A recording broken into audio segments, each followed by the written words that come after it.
Chapter 22. How it ended.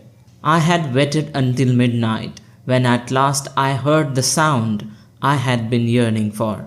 It was the sound of horses' hoofs coming through the woods that lead to my home. Soon I could decipher the sound of Ginger's step, and I could sense she was in the dog cart. I neighed loudly in relief, and Joe and Ginger neighed in response. I also heard the voices of men approach cautiously and halted where Reuben Smith lay. A man checked his heartbeat and pulse and declared that he was dead and cold. They together lifted Reuben, whose hair was soaked in blood.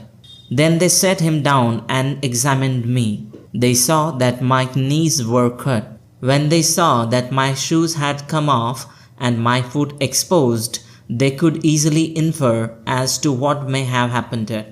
As Reuben had been notorious for his drinking habit, they deduced that he had intoxicated himself so much that he had awareness of neither the stony road nor my bare foot. They all pitied Reuben's wife. Then they decided that the robber, the groom, would lead me, and Ned would bring Reuben's body in the dog cart. They had a tough time putting Reuben's body in the dog cart, but Ginger cooperated by standing as still as a statue until the process was over. Robber bound my foot with his handkerchief and helped me rise.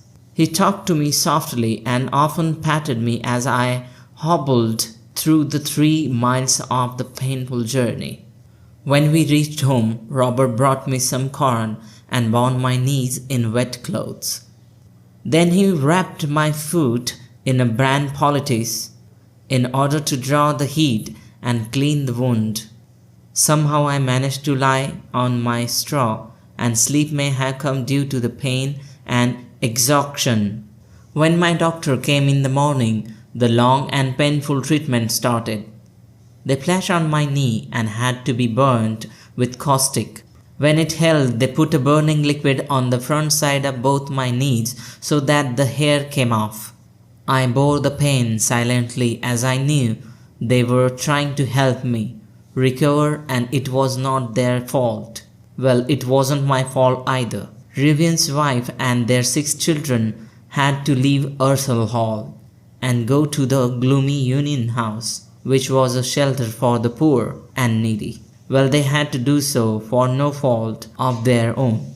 It was all because a man decided that drinking alcohol was more important than the life of humans and bits.